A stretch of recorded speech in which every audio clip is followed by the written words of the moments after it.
Hello, loved ones. Thank you for joining me today. And if you're new to the channel, then welcome to the family. Today, we will be talking about Married at First Sight, Season 14, Episode 5. Did you see that conflict between Lindsey and KATINA? Do you think ALYSSA is really a nice person since she told us several times how nice she is? I, like Lindsey, was triggered, but about a whole different subject. Do you think I owe OLAJAWON an apology? Did I read him wrong? Stay tuned and let's talk about it and more. Be sure to be a part of the conversation by sounding out in the comments below. Stay until the end or see the timestamps in the description box where you can gas up your spiritual tank and get your fuel for the week, where we will be intentionally and connect to God's truth. Coming right up. Welcome to Fueled by Intentions, where we talk about faith, family, finances, fitness, and fun. Sponsored by Bynum's Business Solutions, where the right fit is made simple. We specialize in tips, tools, and strategies designed to help you achieve your financial health so that you can take control of how you spend your money so that you can spend more time with your family, friends, and doing the things you love. So let's jump right into the video. Now, you know, we must start off by talking about the title. The title of this episode was It's Not a Sure Thing. And I thought for the first time this was a perfect title. I love the sure thing, and it wasn't a sure thing for a lot of them, and they was out at sure. So I thought that the producers did a great job on titling this episode. The episode starts with Mark and Lindsey, and we see Lindsey in her confessional. And she lets us know that they have consummated their marriage, and she's acting all shy about it at this point in the episode, as like a girl never kisses and tells. And then we see her and Mark having a breakfast conversation, and Mark is still concerned about what happened between Lindsey and OLAJAWON on the plane. And he says so that will not happen again, that they have to limit the amount of alcohol that they have. And Lindsey says that the reason that happened was because she was tired. Now, the thing about Lindsey is she said plenty of different things as to why this situation or interaction has occurred. I feel like her first story when it first happened was different. Now she's saying that she was tired. He says that they had three bottles of wine in a very short period of time, so that's why he wants them to limit their drinking. I think Lindsey is just not taking accountability and just trying to make excuses. But a lot of times when you do something wrong, even if it's to someone else, just own up to it so that you and that other person can move past it. We then see them at their pina colada making event, and Mark just makes this look like so much fun. He puts on his shades, he shakes up the pina colada. I don't even drink, but I was like, that seems like they were just having a ball of a time, and we really saw Mark's fun side come out. And he says that Lindsey really does bring the excitement. So I really like to see them like this together, because it looks like they were having a lot of fun and that they were really, really, really enjoying each other. Now, Lindsey says that she needs to class up Mark. I'm not sure if that was an insult or not. I don't know. That sounded like that might have been an insult, but since he didn't see the interview, maybe it won't cause problems going forward. They then sit down at the table and they talk about their past relationships. And Lindsey talks about how she's dated several engineers, and engineers are cheaters, liars, and stealers. And I work with a lot of engineers, and I definitely disagree with that, but maybe she's just talking about the engineers who she dated. And then Mark begins to talk about his dating relationship, and he talks about his first love. And I don't think that Lindsey really caught on to the hint. So Mark says that his first love was too emotional, and he went from I'm in love with you to I love you to I don't love you. And I really think he was talking directly to Lindsey, telling her that he cannot handle when people are too emotional, which makes me really feel sorry for Lindsey. In the first episode, when she was being interviewed for the show, she really said she wanted someone to accept her for her. And I feel like, I don't know if he's really going to be able to do that, because I think the whole emotional conversation goes to her just, I don't know, I really thought it tied into her personality, even though I don't know if I would describe her as emotional, but yeah, I think it was a direct shot to her. He then talked about another girlfriend who got pregnant by a guy who didn't treat her right. And from that, Lindsey said that she thinks that he takes care of other people and doesn't take care of himself, and that she wants to be there for him so that she can take care of, so that he can take care of herself. She wants to take care of him. But I think she doesn't understand that taking care of him means that you cannot be over the top. You gotta be balanced. He doesn't want all the conflict in his life. And I'm not sure, since she seems like she's used to conflict, if that will be something that she can adjust to. So I'm really interested to see how the rest of their relationship pans out. We then see them again on the boat ride, and we see the conflict between Lindsey and KATINA. And I have to give it to KATINA. She was really trying her best not to engage in this particular conversation. The conversation got started because Noi started the conversation by commending Lindsey on being able to re-engage in the group. And then Lindsey made the statement that she just needed a moment because she was triggered, because it reminded her of a past relationship that she had. Now, if you are triggered and you say it's because of a past relationship, that would make me think that you're talking about the interaction that you had between yourself and OLAJAWON, since that's a guy. But then later on After Party, she said that she was triggered by KATINA. And I think that that is another excuse, another way that Lindsey is not taking responsibility for her actions. One thing I must commend Lindsey for is KATINA really did kind of go in and kind of tell her off pretty bad. And she kind of took it. I mean, I think that she was waiting her turn. And then once KATINA was finished, and she just left the conversation and didn't give her a chance to have a turn. But I thought that the minimal conversation that Lindsey had during the interaction with KATINA, I thought that that was really good, because that could have gone way left, way out of control. We see Mark, him with the guys, and he is still on this event that happened 3 days ago, because at this point he doesn't know about the new conflict that has arisen, but he is still on that. And he talks about how Lindsey's dad said that you have to reel her in, and he says he doesn't mind reeling her in a couple of times, but at some point enough is enough. So I think it's just really interesting that he is still kind of harping on this 3-day-old situation that happened on the plane. It was interesting that OLAJAWON said that Lindsey did tell him that he was sorry. She DM'd him and apologized in a DM, even though he said he didn't need it. So I wish when she was talking to KATINA that would have been how she approached KATINA, instead of there's 3 sides, your side, my side, and the truth. She could have just said, I DM'd OLAJAWON. I did let him know that I was really sorry about the interaction. It was out of my character. And then they could move on. But I think what really got to KATINA is that Lindsey didn't take responsibility. We then see them on the boat ride, and Lindsey and Mark, they again revealed that they had consummated their marriage, and I believe they were the only couple who actually had done that.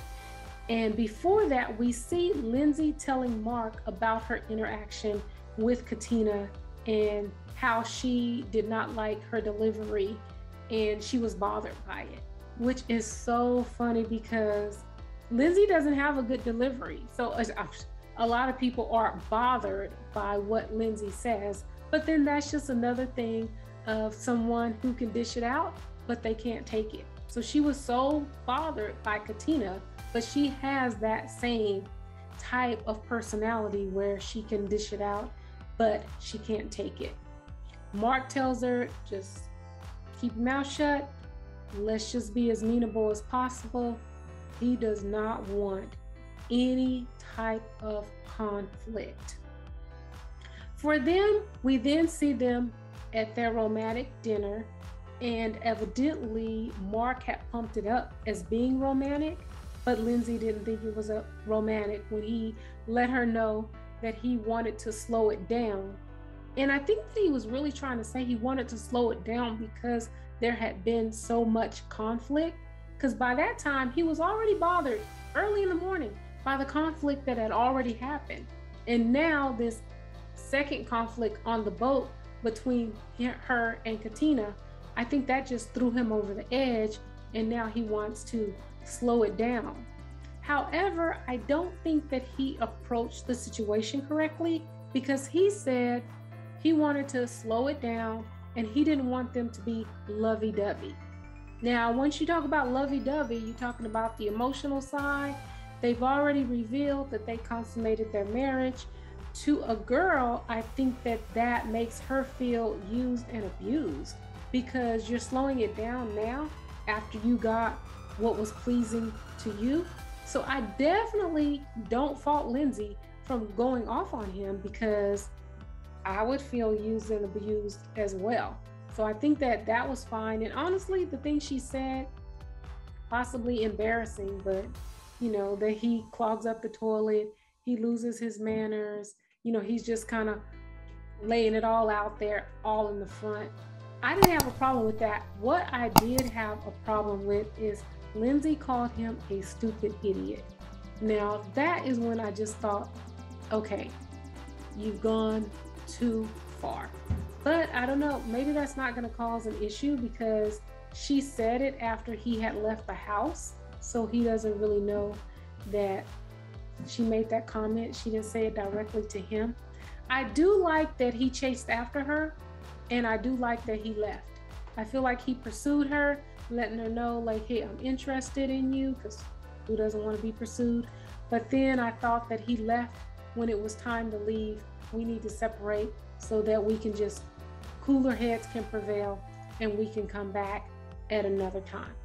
I think that was it for Lindsey and Mark. I'm really interested to see if Mark will be able to get over the conflict, if Lindsey will be able to take the hint, because I thought in this episode it was a progression to show what he feels about conflict and how he deals with conflict. So we'll see what happens for Lindsey and Mark. Next, we have JASMINA and Michael. We see them in the morning having a conversation, and Michael wants to get JASMINA's coffee right. Evidently, he really wants her to drink coffee, which is fine. I mean, not that he wants her to drink coffee, but that he wants to get it right. So he kind of takes her order. So I really like that. He is concerned that they are not connecting, even though it's only been 3 days, and she thinks he's overthinking it. And she can't get over what his sister said about him being kind of negative. So she's really can't get over that. What I don't understand is, I know he's a processor. So that is pretty obvious that he is a processor. He thinks about things. I'm guilty. I can totally relate. I'm a processor. Go over my day in my head once the day is over, kind of analyze all the things that I've been through that day. So I can definitely relate. He's probably an introvert too, because a lot of introverts are processors, reflectors, and thinkers, and we think when we're by ourselves. So I can definitely see. But I think the whole conversation with him in that morning about connecting stemmed from them the night before, when they had the discussion about how you look at conflict, how you look at how you look at conflict in a group. So he said that he expects conflict because he's in a group and people don't know each other's boundaries. And she says that she does not expect conflict in a group, whether they know each other or not. And I just don't know why we do that. And I'm definitely going to say we do it. I don't know why we see conflict as a difference of opinion. When two people have a difference of opinion, somehow we see that as conflict. So I think that he was dwelling upon that at night. And then in the morning, he was like, we're not connecting because we had this conflict. And I don't know. I feel like when things are not going right in your home, or you feel tension in your home, you don't feel connected. I don't know if they will feel connected since they've only known each other for 3 days, but I wish that they could have looked at that differently and looked at it more as a difference of opinion than to look at it as a conflict, which I think they both looked at it as conflict. JASMINA and Michael, as we see them at the pool having a conversation. So what do you guys think? Because we never seen them really get in the water. I feel like they just kind of walked through the water to get the shot for the producers, but they really didn't swim. Let me know if you think that they really swim. We see them at the poolside and Michael discussing how he wants to give 100%. He wants to be all in. I guess that's been a problem in the past. And also, JASMINA is still concerned about him and what his sister said about him seeing things negatively. And they talk about why, which I thought was just so interesting. Michael reveals that he has had a lot of loss. And his first loss came when he was 6 years old and he lost his brother. And however his brother passed away, he was there when it happened. Oh my God, that would be so traumatic as a 6-year-old. And I am really sad for him in terms of that, because when you go to a counselor, they'll ask you what was going on in your life when you were 6. Somewhere around that 6-year-old age is a very pivotal point for us mentally.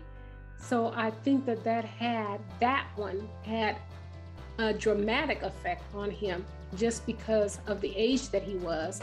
And then he said his dad, his grandmother, and his mom, and all of those losses has definitely had an effect on him. I do think that he needs to go get help on that, professional help, maybe go into therapy, because maybe he just has not got over the grieving process, and sometimes it just takes a very long time. But that I don't know, but she gave him a different way of looking at it and just said, since you have seen a lot of loss, then maybe you want to just live life to the fullest and just really appreciate every day. I thought that was an alternative way that he could look at it, and great that she gave an alternative.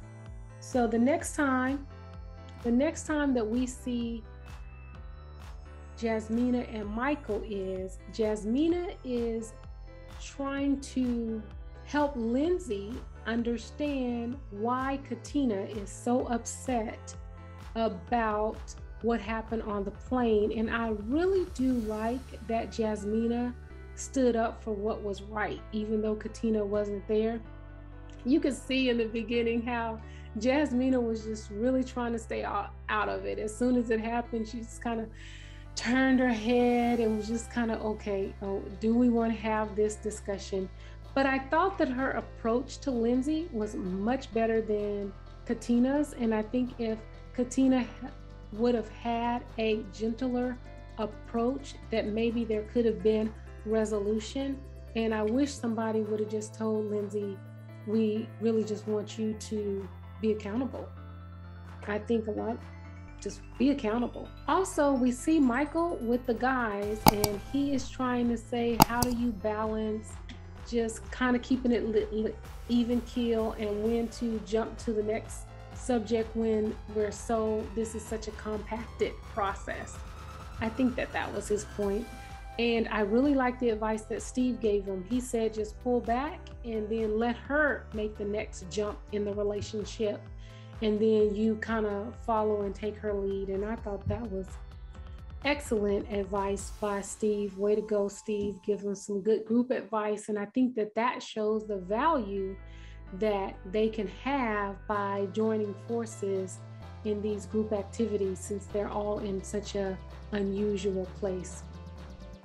In the Never Have I Ever game, we learned that JASMINA was arrested for a fight that she did win when she was in high school. But she says she didn't have a record. She doesn't have a record. She completed her community service and her record is clean. I was really shocked about that. She doesn't seem like that kind of girl. She doesn't, seem like the fighting type. So very interested. The next thing we see from JASMINA and Michael is the next morning when JASMINA, in all of her beauty, oh my God, that was such a glamour beauty shot, when she was telling us about their disagreement and how that all played out. So if you are going to need to reconcile with your man, make sure you do like JASMINA and you look just fly. She was just absolutely beautiful. It looked like it was more of a cell phone take than one of the producers' videos. So that was interesting. And her hair and her makeup look totally different than it does when they're showing the day. So I'm not sure. Maybe they inserted that footage and took that later. I don't know. I'm always really wondering about that. But maybe that's what she looked like that morning. What's most interesting about this is when they came from the boat ride, it wasn't dark because some of the other people did other things. So I'm sure that once they finished with the boat ride, that they actually had a discussion. But JASMINA tells us that this conversation came during breakfast in the morning, which to me, again, says that Michael is a processor. So during the night, he reviewed his day, thought about everything that happened, and was like, I think she cut me off. Now, Michael believes that JASMINA cut him off during a conversation on the boat ride about whether they had consummated their marriage, and JASMINA says that she did not. Then they roll the tape.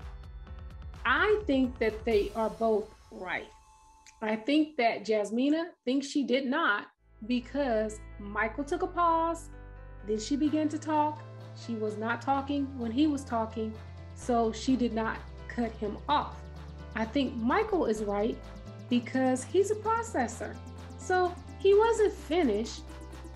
He was taking a breath, gathering his thoughts so he can finish his sentence. So in his mind, she did cut him off because to himself, he was thinking.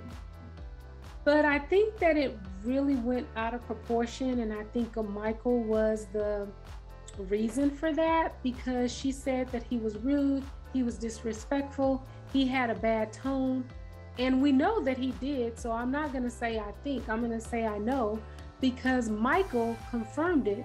And when they talked about the incident at dinner, he said that he has been told that this is a personality trait that he has by his friends, by his family, and by prior people that he's had relationships with. And my thing is that if you've been told this, it's not a positive trait where you would just go off on people. Why come you haven't worked on it before now? Another thing that was so amazing to me is that he said that he is going to work on it when he gets back to Boston. So what does that mean? Does that mean that for the next, I don't know, they're on day 3, maybe they're having a 7-day honeymoon? For the next 4 days, I can just treat you however I want to, disrespect you, and then when I get back to Boston, then I'm gonna work on it. So I didn't like that he said that and she didn't, call him out on it. I think that this is gonna be another Michaela and Zach situation, because right now JASMINA does not like that he's an overthinker, that he thinks negatively about things, and now he is rude and disrespectful. That's kind of like 3 strikes. But those are things that he wants to work on, and it sounds like he does. It's not going to happen overnight. It's not going to happen overnight. So whatever tone he was using that you found is disrespectful, it's probably going to happen again. And this relationship is only going to work if JASMINA can give him the time that he needs in order to change, because you cannot change overnight, which is the whole Michaela and Zach situation, because Michaela was Hurricane K for a long period of time. So she's not going to not be Hurricane K just because you told her this one time. Other people probably has told her too, but now she's willing to change. So I really do hope that JASMINA is able to give Michael the space that he needs and to help him change, because I really think that their issues are not big issues at all, things that they can totally get over. And if she gives him that time and space to change and helps him to change, then I think it will be good. I did like that Michael came up with a solution, and he did eventually accept her apology. And he said next time that he would just tell her when it happened instead of waiting. And of course, that is in the moment is always best, but depending on how you do it, because they were with other people. But what really triggered me was JASMINA's comment about, well, everybody apologizes like that. I hate when people say everybody does this, because I do agree with Michael. This is me and you and me and your relationship, and I don't care if the whole world does it. If it doesn't work for us, it doesn't work for us. So I was so triggered by JASMINA and her just saying that this is what everybody does. This is how everybody apologized. And I think that she could have apologized differently. I can understand her not wanting to apologize, so I'm okay that she took a stand and, you know, it panned itself out nicely. But she also could have said, I apologize if you feel, I apologize if I cut you off. I apologize. If I cut you off, I apologize, which is the same thing, sorta. It's just taken out if that's the way you feel. If I cut you off, I apologize. And maybe I'm not the right person for this, because I will apologize if I just don't think it's a big deal, a great issue. Let's just move on. If that's what you need for us to move on, I'll give you that. But some people are not like that. So we'll see what happens with JASMINA and Michael. Next, we move on to ALYSSA and Chris. Of course, we see them in the morning. They both woke up alone. ALYSSA says that she's being optimistic. Is that what optimism looks like for ALYSSA? Maybe so. It does not look optimistic to me. We then see Chris getting ready, and he says that ALYSSA believes that he is disrespectful because he disagrees with her. And I agree with that. I think that that is the reason. Anything that does not agree with her, that she sees as disrespectful. And I don't think that he's been disrespectful at all. I don't think he's been disrespectful at all, but he says that, you know, he's still gonna try. He's, you know, hope that it pans out the best. And I hope that his patience pans out. And I hope that he stays patient through the whole experiment. I hope that he just stays patient and calm, because I feel like right now, from a viewer's perspective, Chris is in a very, very great situation. We all love Chris. We think he's great. We think he got the short end of the stick. And I hope he stays like that and doesn't kind of, you know, you can only, some people can only take so much. I thought Paige did a really good job about that throughout her season, kind of staying calm. I think that she went off maybe one time, but she stayed calm. And I know a lot of people don't like that. They want them to lash out and, you know, but I don't like that. I think you just should remain calm, be who you are. Don't let someone else change your character or who you are. I did like that they went paddleboarding. I thought that that was a great start to a friendship. I think ALYSSA was more laughing at him than laughing with him. So I didn't really like that, but you know, I can't really get into her mind. But I felt the way she was doing it, that she was laughing at him instead of with him. And I love to see people try something new. And even like he kept falling, kept getting up, trying again. I love that. I think that that's just a great attitude to have in life. Once they sat down, they were talking about ALYSSA. Of course, she keeps bringing up that the experts got it wrong. We both got a wrong end of the deal. And, I think that, I don't know, I think that he's tired of hearing that. And I think that that's an insult to him, saying you're not good enough. The experts got it wrong. They should have matched me with someone else, as if you're not good enough. So I think Alyssa, although she thinks she is a nice person, I think that's very mean to keep over and over and over telling someone, because I feel like she's telling them, you're not good enough. You're not good enough. The experts messed up and you're not good enough. Your character, she's judging him very harshly without really getting to know him or to see if the things that she's been told are actually characteristics that he has in a relationship. But she ends up telling him that she went to a psychic, and the psychic told her that this was going to work for her. She should move forward, that her husband had kind eyes and an eagle tattoo. Now, on After Party, they said that Alyssa's psychic told her that the person had a lion tattoo, which Steve has a lion tattoo, a great big lion tattoo. I'm a Leo, so I love the tattoo. And that she changed it to an eagle as to not offend Noe. So does she think that Steve is her soulmate? They think that they matched her, but matched her with the wrong person, and now she needs to be matched with Steve. I hope Noe and Steve work out, but hey, we saw Bao and Zach last year. They kind of swapped off, so not sure if that's in the cards for Alyssa. But of course, Chris says that he doesn't believe in psychics, and some people do, some people don't. The next thing we see with Alyssa and Chris is nothing really happened for them on the boat. I do like that she sat next to him, and they at least look like a couple. I don't think she really talked to him or engaged with him, but I thought she was cordial, at least on the boat, and that was really nice to see. And then he's gonna go snowboarding, and he was so excited. Wanted to kind of just be a friend thing, do something that they could enjoy together. And Alyssa lets him know she's not going to go. She'll watch by the shore. And I think this is what set Alyssa off earlier, because this is the first time she saw him with his shirt off, and she doesn't want to be mean, but she thinks it's okay to say that he is not her physical type. And I feel like if she had just said it, like, physically, that's probably not the type that I would go for. I think that would have sounded okay, but it's just the way she says things just makes them sound so rude.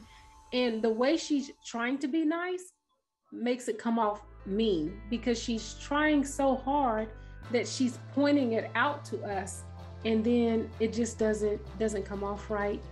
I don't think that she liked his physique, and I think that that's why when he came back from the activity, she was so upset, didn't even want to be in the experiment. I wonder, did she know that she was still being taped, or did she think that she was having a private conversation with the producers? Because she told them she was mad at her mom. Her mom called, said, you don't want to look a certain way on the TV, on the television, you should just go along with it, just, do things with him, which is what we're all saying. And she got mad at her mom for that. And then she was really, really rude and disrespectful by telling him, don't come over, don't even come near me. And I don't know, I think that Alyssa is really spoiled. I don't know, maybe she's an only child, but Mark is an only child and he's not spoiled. But depends on what kind of family you come from, of how you're gonna see that. But she just comes off to me really spoiled and really bratty. And I feel like this is an adult temper tantrum, fit that kids have. I'm not saying the word right, but a fit that a kid would have if they don't get their way. I feel like that's what Alyssa is doing. She's not getting her way, so she is just a firestorm. And I don't think that that's how we should act, especially not on TV, but not as adults, period. I mean, I don't know. That just seems really weird. I don't think that they're gonna make it, But I'm hoping I'm hoping that they do. I'm hoping that it turns around. I think that you can get over anything. I think you can make it past anything. And I think that, you know, I think if he's willing to stay in it, even though she doesn't seem willing at this point, because he has to know that she doesn't find him attractive. We'll see. That is it for Alyssa and Chris. We first see Noe and Steve at breakfast. And Steve says that one thing that he loves to do is to go camping on the ocean. And Noe says, I don't like that. I don't want to do that. I need a bathroom. That's not what I like to do. But I think that because he said, this is what I love to do, I think that she should have just left it there and listened and enjoyed him enjoying that particular experience. And she could have negotiated the details later at another time, especially since this is just the beginning and you're trying to make that connection. And this is something that he loves to do. And I think that she wasn't even open to the possibility. And I never like that when somebody's just so closed about what the other person is saying. We then see Noe and Steve. We then see them again when they are at their picnic, which was a beautiful picnic. So at the picnic, the big thing that happens is she says that they are emotionally bonded. She tells the producers that she is falling in love with Steve. And mind you, she tells the producers that because they ask her a direct question, are you falling in love with Steve? And she says yes, you know. And then so of course, I'm sure that they encouraged her to go tell him. She goes to tell him that, you know, she's falling for him. She's starting to feel falling for him in terms of love, and he's just cricket. Thank you for telling me. And his thing is, it's only been 3 days. Now, I too am a hopeless romantic, so I can definitely understand. I can fall in love with someone easily just because I love people. So I may not be in love with you, romantic love with you, but I can have a friendship with you or relationship with you and really fall. I love you. You know, I love you. I can do that very easily because I think that love for me comes easily. So I understood what she was talking about. I mean, people say they love ice cream. So why come we can't say that we love each other and we say, oh, it's only been 3 days? How deep is that love, I think, is another conversation. But the fact that she is falling for and falling in love with him, I don't think that's a big deal. She looked great in her confessionals. I thought that her look was on point. It really looked great.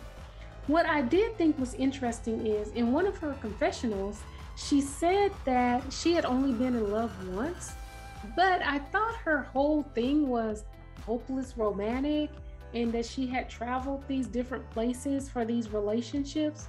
So I was really surprised that she indicated that she had only been in love once, because it sounds like she falls in love easily and that she's been in love several times and she's followed, or I don't know, why would you follow somebody from place to place? And she's done it at least twice that she's told us about if you don't have strong feelings of love for that person. But maybe I'm wrong. Let me know what you think, because I could have gotten that wrong. But I know she said that that she's really happy. She thought it was over, never happened to her again, and now it's happening again. So she's really excited about it.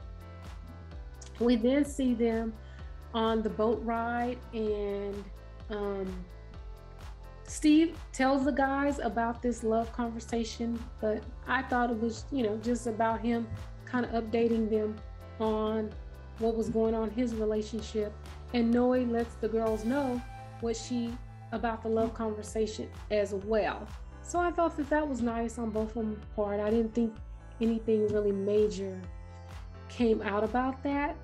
What was interesting was the Never Have I Ever game, when Steve said that he had cheated on someone, and she just, she gave him like this look that was, and I actually rewinded that about 6 or 7 times, because once she revealed that she had cheated, I'm like, she made such a big deal about him.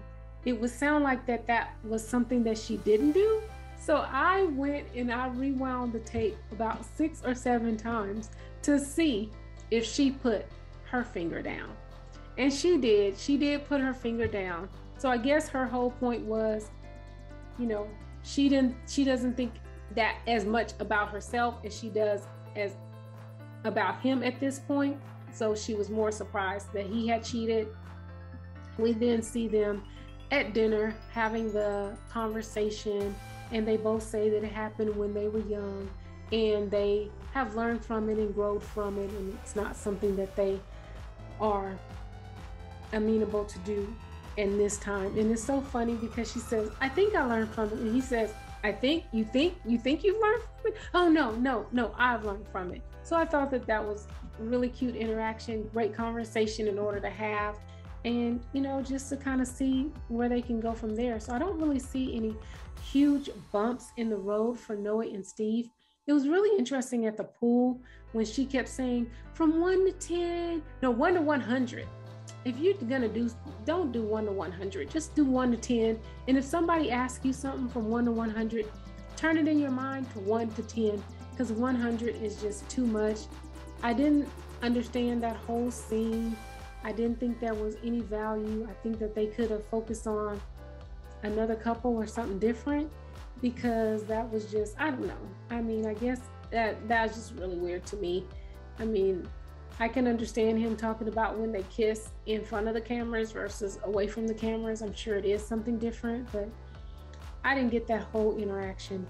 So if you saw value or understood why they put that last little pool scene in, maybe to get to their time for that particular day, and that's the most interesting conversation that they had in order to fill that time. But that was all that I noted for Noe and Steve. Now we get to our last couple, OLAJAWON and KATINA.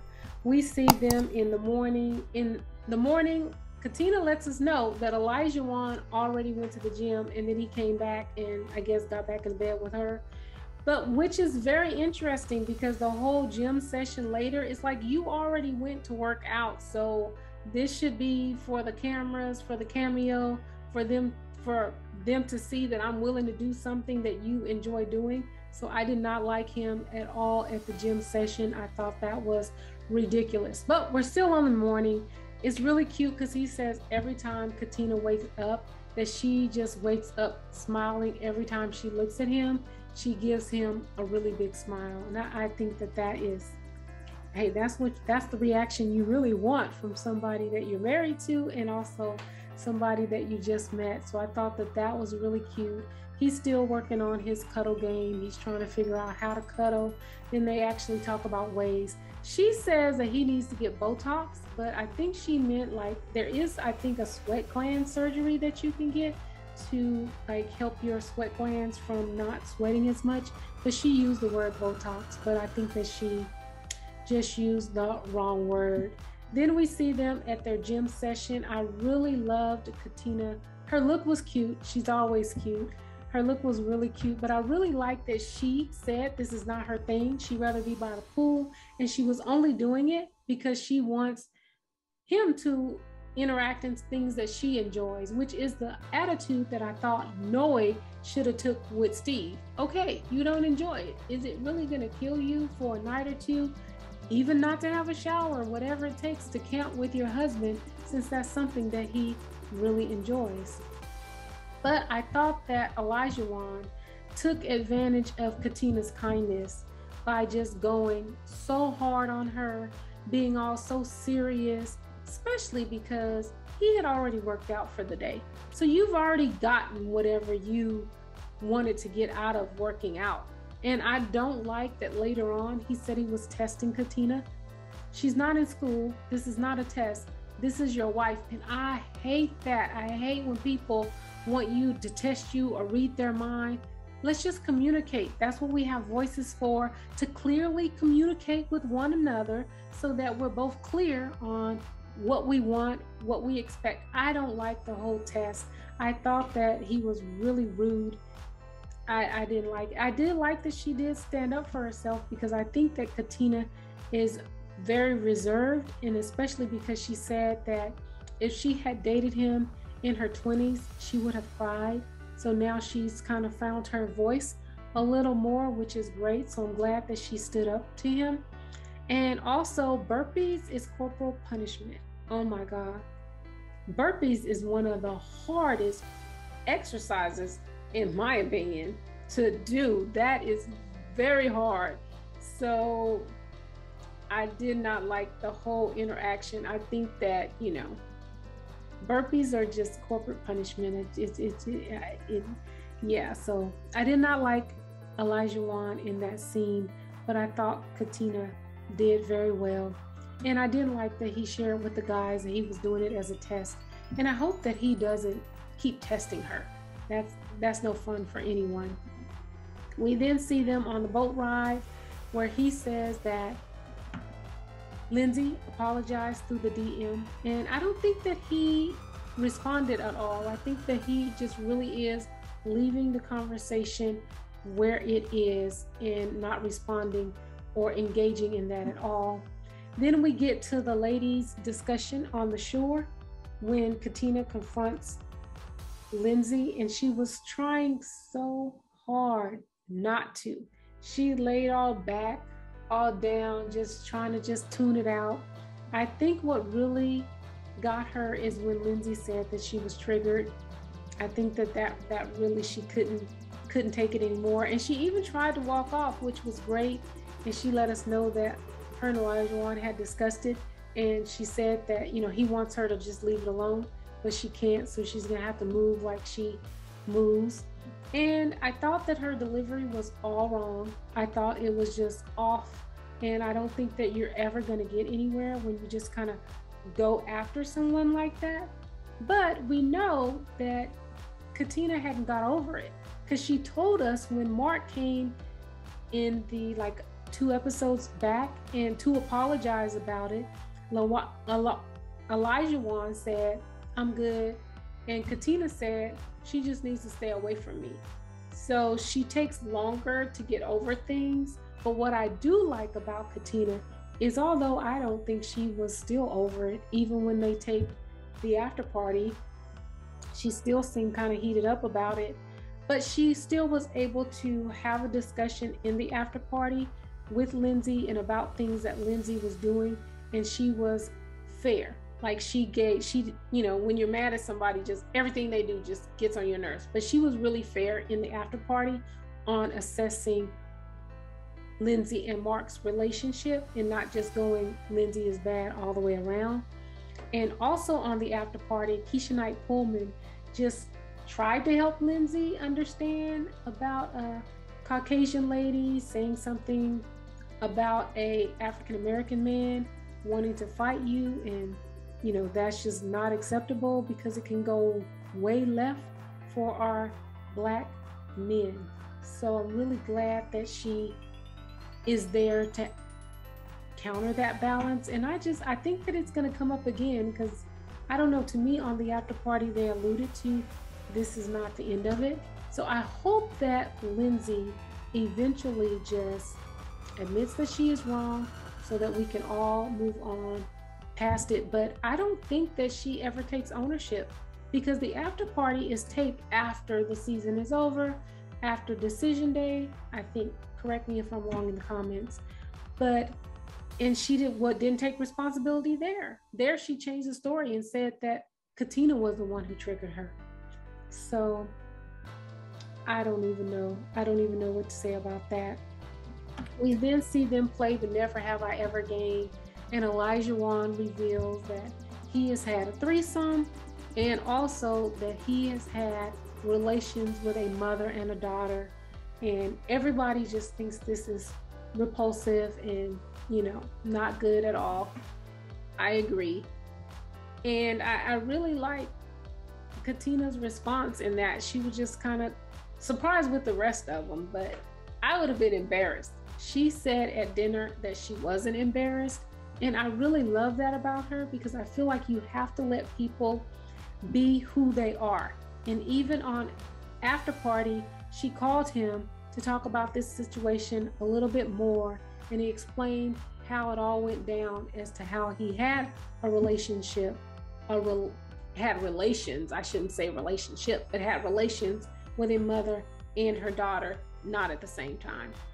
But I like that she just lets him be himself, because that is where it's going to work. And I like that she was not offended by it, but that she let him know that that is not something that she's interested in. So she's like, hey, if you've done that, that's your truth. I'm not embarrassed by it, but that's not what I want out of my relationship. And I hope he respects that, although it sounds like he has had a very fluid, intimate relationships, and sometimes you're just looking for that next high. So I'm not sure if Katina will be enough for him if she is not willing to do some of the crazy things that he's already experienced. But I hope that he does have the control, because that's one of the things she said, that she prayed for somebody who would have control of themselves. So I hope that he can dial it back. He's had all the fun that he can possibly have with that, and now he's ready to settle down. I do like that Katina told him about her interaction with Lindsey, and also acknowledged what their agreement was and how she broke that agreement. I really like that. And I love OLAJAWON's answer to that. Hey, we're just going to try to move on and focus on us. But I thought that was a great dialogue at lunch, in them both accepting each other where they were. He didn't get mad at her for going against their agreement. And he actually was excited about it, because he said that she took up for him when he wasn't there, and that really meant a lot. So I love that interaction. I think that their communication is really, really good, and that they're able to talk about things. I wish Katina had told him about the gym session, and I wish she would have told him that in her 20s she would have cried, because I think that he will understand her better, and hopefully he will move differently. And I hope that they could have off camera told her that this was a test, and that he liked that she stood up for herself. Because if she's a person who would have cried because he was too much for her, and he applauds her for standing up for herself, then I think that she will be comfortable standing up for herself in the future, because I don't think that that's just like her normal personality. I think she's really reserved, which is why I think she went off on Lindsey, because I don't think that she really moves in that space like that. And I think it takes her a lot to get up the courage to do it, but because she is so passionate about the subject that she's willing to go there in this situation, which to me, she was kind of, I don't know, I can't really know the right words to say, but it was a little off in her delivery to Lindsey. But I think that's because this is not comfortable for her, but she's so passionate about the subject that she needs to speak up. But I don't think that she just goes about speaking up about a lot of things. I hope that makes sense. I hope that you understood what I'm trying to say about that. But we then see them at the nightcap, and they go into the room, and it's just a beautiful setting. He has her initials, KD, in a heart, and he is just professing her love to, his like to her, but really showing her great romantic gestures. He gave her a foot massage, and I love that when she cried, she was just like, I wish that every girl could feel like I feel right now. And this is where I owe OLAJAWON an apology, because he began to recite his wedding vows. Now, when he said his wedding vows and he held her hands, I said that he didn't prepare and he was just going off the top of his head, and I did not appreciate them at all. But clearly, he had memorized his vows, because now he is reciting them again. So, OLAJAWON, if you're watching, I do apologize. But I thought it was a beautiful interaction between them. I thought it was a really, really good way to end the episode, on a high note to end with them. And I love to see a man pamper a woman. So I love that he was just so kind, so gentle and pampering. I hope that this is the sincere him and that he's just not pretending or making it up or playing for the camera. And I hope that they make it. This episode gave me hope that they could make it. I've seen some more of the mature sides of OLAJAWON than what I consider the childish OLAJAWON. So I was really happy to see that. Well, that ends our couple review. What do you think? Do you think Michael will sabotage his relationship by overthinking? Do you think Mark will return and him and Lindsey will work it out? Do you think ALYSSA will give Chris a fair chance? What do you think about OLAJAWON? Is he sincere in his efforts? Well, let me know what your thoughts are by sounding off in the comments below. Here is your fuel for the week. It is inspired by Noe and her profession of love to Steve. God is love, and humans crave love from the moment of our existence. The word love describes an emotion with vastly different degrees of intensity. There are 4 unique forms of love found in Scripture. Eros describes a sensual or romantic love. Love in the form of Eros seeks its own interests and satisfaction to possess the object of the love. This love should be reserved for marriage. Storge describes a family love, the affectionate bond that develops naturally between parents and children and brothers and sisters. Philia is intimate love that most Christians practice towards each other. It is the powerful emotional bond seen in deep friendships. Philia expresses experience-based love. It is the most general type of love, encompassing love for fellow humans, care, respect, and compassion for those in need. Agape is the highest of the 4 types of love. This term defines God's immeasurable, incomparable love for humankind. It is the divine love that comes from God. Agape love is perfect, unconditional, sacrificial, and pure. Based on the different types of love, I believe that Noe does love Steve, and I would describe it as the phileo type of love. Phileo love involves feelings of warmth and affection towards another person. Love is one of the most powerful emotions humans can experience. For Christian believers, love is the truest test of genuine faith. I encourage each of you to seek to extend love in the largest degree you can offer as you move about your week. Thank you for watching. Please like, comment, and subscribe. And remember, live with intention. Be intentional.